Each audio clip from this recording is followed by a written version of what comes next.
dia, pessoal! Que bênção e alegria estarmos aqui juntos nessa quarta-feira, meditando na palavra de Deus e orando por nossas famílias. Sim, nós seguimos a nossa campanha de oração pelos nossos filhos e hoje eu e a Rafa queremos compartilhar com vocês um texto muito especial de Deuteronômio, capítulo 22. Nós seguimos lendo esse livro de Deuteronômio em que Moisés repete ao povo de Israel as leis do Senhor antes deles entrarem na terra de Canaã para tomarem posse da chamada Terra Prometida.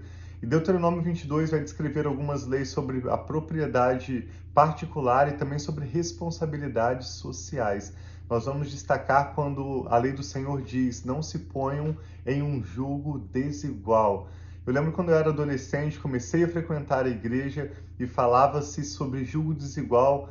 Isso era utilizado como não namorar uma pessoa que não seja da sua mesma igreja. Isso é o que eu fui ensinado e depois eu quero compartilhar um pouquinho, eu e a Rafa, com vocês, ao final dessa leitura, sobre como nós nos conhecemos, como iniciou-se o nosso namoro. De forma bem breve a gente vai compartilhar para vocês. Deus tem abençoado tanto o nosso relacionamento e hoje nós queremos orar nesse sentido, né, pelos nossos filhos também, por relacionamentos saudáveis. Sim, que nesse retorno às aulas, que é a nossa campanha de oração, nossos filhos desfrutem de bons relacionamentos, de boas amizades, que Deus prepare aqueles que estarão ao redor dos nossos filhos e que eles também possam ser essa boa amizade para os seus amigos. Então vamos orar para que Deus traga bons amigos, bons relacionamentos e que eles desfrutem daquilo que Deus tem para eles. Amém. Vamos orar em concordância. Nós sempre pedimos a Deus entendimento antes da leitura das Escrituras. Vamos ler hoje Deuteronômio capítulo 22 e logo em seguida nós vamos concluir essa breve live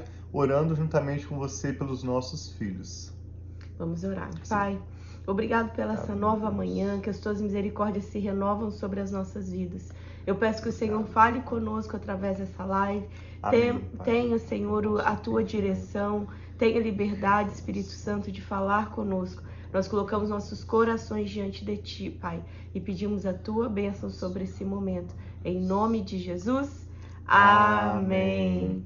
Começa dizendo assim, Deuteronômio 22. Se o boi ou a ovelha de um israelita se extraviar e você ouvir, não ignore o fato, mas faça questão de levar o animal de volta ao dono. Se este não morar perto de você, ou se você não o conhecer, leve o animal para casa e fique com ele até o que o seu compatriota venha procurá-lo e você possa devolvê-lo. Faça o mesmo com o jumento, com a capa e com qualquer coisa perdida que encontrar. Não ignore o fato. Imagine, se um dia essa pessoa encontra o bem ou animal de um outro, ele seria responsável por retornar. Algum dia aconteceria dessa própria pessoa perder o seu animal ou algum objeto, e ele também teria esse animal ou esse objeto de volta estornado, porque essa era a lei, que cada um zelasse melhor ainda pelas coisas que eram dos outros do que as suas próprias, sempre fazendo restituição aos donos. Se você vir o jumento ou o boi de um israelita caído no caminho, não o ignore, ajude a pôr o animal de pé.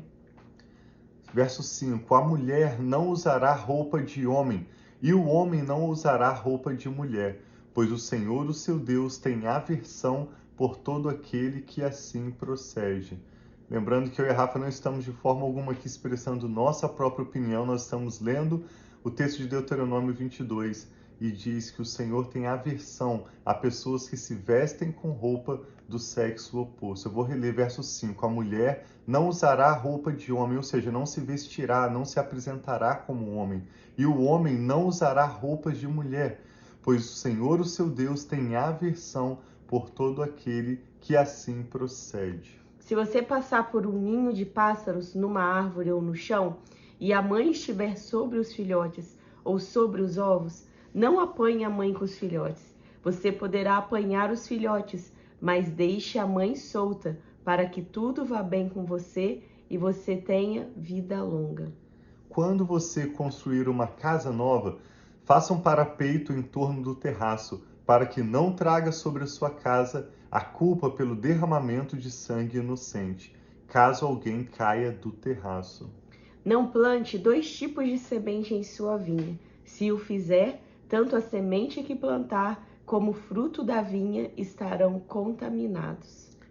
Não are a terra usando um boi e um jumento sob o mesmo jugo. O apóstolo Paulo utiliza esse verso, apesar de que está falando sobre dois animais, o apóstolo Paulo utiliza esse verso no contexto de relacionamentos. É sobre isso que eu e a Rafa vamos comentar um pouquinho no final dessa leitura. Não are a terra usando um boi e um jumento sob o mesmo jugo, ou seja, sobre a mesma canga. Quando eles fossem arar a terra, esses dois animais que têm tamanhos, forças diferentes, não deveriam ser colocados para trabalhar juntos, porque isso iria prejudicar os dois.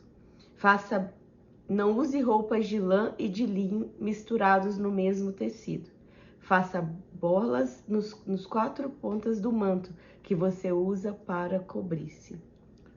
Se um homem casar-se e depois de deitar-se com a mulher, rejeitá-la e falar mal dela e difamá-la, dizendo: casei-me com essa mulher, mas quando me cheguei a ela descobri que ela não era virgem.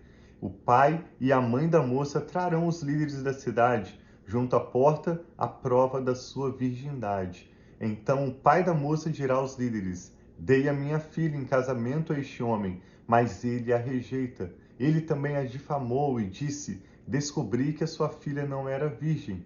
Mas aqui está a prova da virgindade da minha filha. Então os pais dela apresentarão a prova aos líderes da cidade, e eles castigarão o homem. Aplicarão a ele a multa de 100 peças de prata, que serão dadas ao pai da moça, pois aquele homem prejudicou a sua reputação de uma virgem israelita, e ele não poderá divorciar-se dela enquanto viver. Se, contudo, a acusação for verdadeira e não se encontrar prova da virgindade da moça, ela será levada à porta da casa de seu pai, e ali os homens da sua cidade a apedrejarão até a morte. Ela cometeu um ato vergonhoso em Israel, prostituindo-se enquanto estava na casa de seu pai. Eliminem o mal do meio de vocês. Essa é uma outra lei, como nós lemos ontem, sobre a lei sobre como se trataria um filho rebelde. E eu mencionei que eu nunca vi na Bíblia nenhuma situação, ou mesmo na história, um contexto em que aquela lei foi aplicada. A lei de Moisés está alertando o povo de Israel a valorizar aquilo que seria importante para uma boa moral e para o sucesso das famílias israelitas, mas essa é uma outra lei que eu nunca vi no Antigo Testamento ocasião alguma em que ela fosse aplicada. Se um homem for surpreendido, eu estou mencionando o que a gente acabou de ler, agora fala sobre o caso de adultério. Se um homem for surpreendido deitado com a mulher de outro, os dois terão que morrer, o homem e a mulher com quem se deitou. Eliminem o mal do meio de Israel.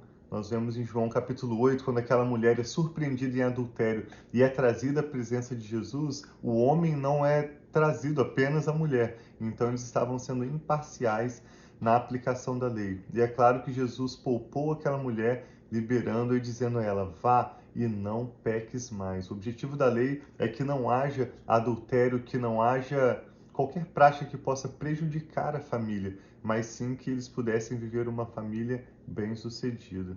Se numa cidade um homem se encontrar com uma jovem prometida em casamento e se deitar com ela, levem os dois à porta daquela cidade e apedrejem-nos até a morte. A moça porque estava na cidade e não gritou por socorro, e o homem porque desonrou a mulher do outro homem. Eliminem o mal do meio de vocês. Se, contudo, um homem encontrar no campo uma jovem prometida em casamento e a forçar, somente o homem morrerá. Não façam nada, moça, pois ela não cometeu pecado algum que mereça a morte. Este é o caso semelhante do que o ataca e mata o seu próximo. Pois o homem encontrou a moça virgem no campo, e ainda que a jovem prometida em casamento gritasse, ninguém poderia socorrê-la. Se um homem se encontrar com uma moça sem compromisso de casamento e a violentar, eles foram descobertos. Ele pagará ao pai da moça 50 peças de prata e terá que casar-se com a moça, pois a violentou. Jamais poderá divorciar-se dela. Nenhum homem poderá tomar por mulher a mulher do seu pai, por isso desonraria a cama de seu pai. Sim, essa foi a leitura de Deuteronômio, capítulo 22. Essa lei foi escrita cerca de 3.500 anos atrás, em um contexto muito diferente do que nós vivemos hoje, ela foi dedicada exclusivamente ao povo de Israel, mas na verdade essa palavra se aplica a nós, trazendo princípios para o nosso relacionamento com Deus, princípios para uma vida bem-sucedida. Assim como, por exemplo, muitos anos e séculos depois, o apóstolo Paulo usou um dos versos desse capítulo para, no contexto do relacionamento, nos orientar a nos relacionar de maneira saudável com pessoas que iriam acrescentar as nossas vidas e acrescentar as nossas famílias. Então eu comentei antes de nós iniciarmos a leitura que quando eu comecei a frequentar a igreja no início da minha adolescência, eu ouvi a explicação desse texto: não se ponham em julgo desigual, como sendo você jovem, adolescente, você rapaz, não namore com uma menina que não seja da sua igreja. Você, menina, não vá procurar um rapaz para namorar que não seja da sua igreja. Em alguns contextos religiosos é exigido que esse rapaz, essa moça namorem e preparem o seu casamento dentro da mesma congregação local onde eles estão. Isso é uma visão tão limitada que pode muitas vezes impedir essa pessoa de encontrar aquele prometido, aquela prometida que Deus tem para eles. Quando eu conheci a Rafa, eu morava mais de 30 quilômetros de distância da Rafa. A Rafa não frequentava a mesma igreja que eu, é lógico que ela estava 2 cidades depois da minha, e ela não frequentava a mesma igreja que eu, e nem necessariamente do mesmo grupo religioso, né? Foi muito engraçado, porque isso estava bem fora do que eu estava acostumado a ver dentre os meus amigos, do que era ensinado. E é claro que, a princípio, o nosso relacionamento começou como uma amizade, né? Sim, nós começamos como amigos, e o que foi nos aproximando a cada dia mais? Nós não pensávamos que nós iríamos namorar por essas diferenças, por até mesmo muitas igrejas pregar. Isso não é ruim, mas não é a única coisa, não é a única forma de ser. Então eu e o Thiago, a gente começou a sermos muito amigos, e nós já começamos no tempo da nossa amizade a ler a Bíblia juntos, a orar juntos e perceber que nós tínhamos fome, nós tínhamos sede de conhecer mais a Deus na nossa adolescência, na nossa juventude, e nós começamos a buscar muito a Deus juntos como amigos, a estudar na época para o vestibular juntos. Os nossos objetivos, os nossos planos, eles eram muito alinhados um com o outro. Então, mesmo que nós não estávamos na mesma igreja, debaixo de uma mesma denominação, nós tínhamos primeiramente o temor do Senhor, nós tínhamos fome e sede de conhecer mais a Deus, nós tínhamos objetivos parecidos, mas nós tínhamos essa limitação, até mesmo como se fosse uma divisão por causa seja da religião, seja de denominação. Mas nós continuamos, né, com a nossa amizade, não inicialmente com uma perspectiva de namoro, mas nós continuamos firmes, e até que nós percebemos o quanto os nossos caminhos estavam tão parecidos, a direção que nós estávamos olhando, os planos, a perspectiva de futuro, valores que nós tínhamos parecidos. Nós não tínhamos, mesmo que nós não fôssemos da mesma denominação, da mesma igreja, nós não tínhamos valores distantes, diferentes. Nós estávamos olhando para a mesma direção, né, meu amor? Sim. Chegou um momento em que eu percebi, depois de alguns anos antes ter feito um compromisso com Deus, de que eu não queria namorar nenhuma menina antes que eu encontrasse aquela que seria de fato a minha esposa. E ao conhecer a Rafa, os valores dela, os valores da sua família, eu percebi que eu conseguia, sempre que eu me encontrava com a Rafa, orar juntamente com ela. Nós estávamos, mesmo morando a 2 cidades distantes, remotamente, nós estávamos lendo a Bíblia juntos, nós podíamos conversar sobre a palavra de Deus, além de, como a Rafa disse, estávamos estudando. Eu estava me preparando para entrar na faculdade de engenharia, a Rafa estava preparando para entrar na faculdade de enfermagem, e nós nos encontrávamos na biblioteca da cidade de Volta Redonda, que ficava no meio entre Pinheiral e Barra Mansa, e nós íamos estudar juntos, nós íamos ao cinema juntos como amigos, e depois de alguns meses nós percebemos que o nosso relacionamento era um relacionamento saudável. Ao invés de nos afastar dos caminhos do Senhor, ao estar juntos, nós estávamos buscando o Senhor melhor juntos do que separados. Ou seja, fugir de um jugo desigual significa orar por nossas próprias vidas e pelos nossos filhos, não apenas no contexto de namoro, de casamento, mas em todos os nossos relacionamentos, de modo que cada pessoa, que são na verdade presentes de Deus, que chegam às nossas vidas, como eu disse, sejam amigos, ou para você que é adolescente, jovem, para você que está orando pelo seu filho, pelo namoro, noivado ou casamento, Nós oramos para que o Senhor traga relacionamentos saudáveis, pessoas que sejam cheias do temor do Senhor, Amém. pessoas que amam a palavra do Senhor, que amam estar em oração na presença de Deus. Então, um bom indicativo de que você não está em um julgo desigual, ou do que não é um relacionamento em julgo desigual, é se você percebe que essas duas pessoas estão se aproximando mais da pessoa de Jesus, estão se enchendo mais do Espírito Santo. Então, independente de religião, de denominação, ou mesmo de qualquer outro contexto, o que caracteriza um julgo desigual é o fato de uma pessoa estar desviando a outra dos caminhos do Senhor, ao passo em que, se esse relacionamento conduz essas duas pessoas, sejam amigos ou seja um casal que está se formando, se esse relacionamento conduz essas duas pessoas a um relacionamento mais próximo do Senhor, nós entendemos que isso é saudável. Esse relacionamento está levando essas pessoas para mais perto ou para mais distante do Senhor. Então hoje nós queremos orar especificamente por isso. Assim como um boi e um jumento não deveriam jamais trabalhar juntos porque um iria prejudicar o outro por terem tamanhos e capacidades, forças diferentes, nós também queremos orar para que Deus aproxime dos nossos filhos relacionamentos saudáveis. E isso é um motivo de oração constante. Sempre oramos para que o Senhor afaste dos nossos filhos más conversações e traga para perto deles relacionamentos saudáveis. Vamos orar então o que o Espírito Santo está falando ao seu coração. Pai, nós te louvamos pela sua preciosa palavra. Eu me lembro sempre do salmista dizendo no Salmo 119 que a palavra do Senhor é uma lâmpada para os nossos pés e uma luz para o nosso caminho. Sim, e ele estava falando dessas leis que tratavam de questões práticas, mas apesar de estarem em um contexto, elas podem ser aplicadas à nossa vida, mesmo hoje, tantos séculos depois. A Tua palavra nos instrui para vivermos, Pai, sabedoria e decisões assertivas, um futuro bom e aquilo que o Senhor tem preparado para as nossas famílias.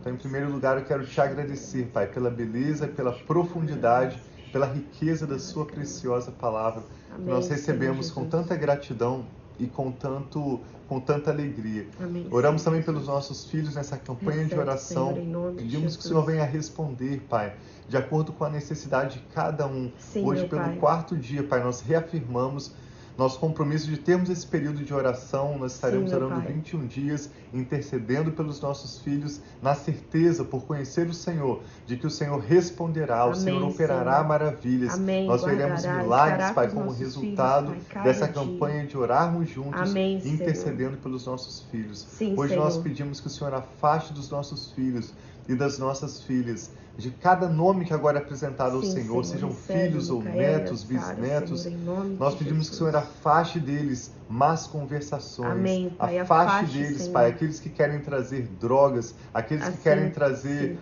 o sexo impróprio em momento inadequado, aqueles que querem trazer murmurações, reclamações, maldições. Afaste dos nossos filhos, Pai. Amém, todos aqueles que têm usado o seu nome em vão, nós pedimos que o Senhor traga para a vida dos nossos filhos verdadeiros presentes, que sejam relacionamentos saudáveis. Amém, amigos e amigas, aqueles que estão orando, Pai, por um casamento, por um relacionamento de namoro, nós pedimos a direção do Senhor, afastando aqueles, Pai, que não combinam com o propósito do Senhor para os nossos filhos e filhas e trazendo para perto, sim, aqueles que vão contribuir, Pai, de forma estratégica para a manifestação dos Teus propósitos nas vidas dos nossos filhos. Oramos por conversas e relacionamentos saudáveis, oramos também por todas as necessidades que agora são apresentadas ao Senhor em oração. Pedimos Teus milagres, Tuas respostas e em tudo nós oramos, Pai, com ações de graças. Em nome do Senhor Jesus. Amém.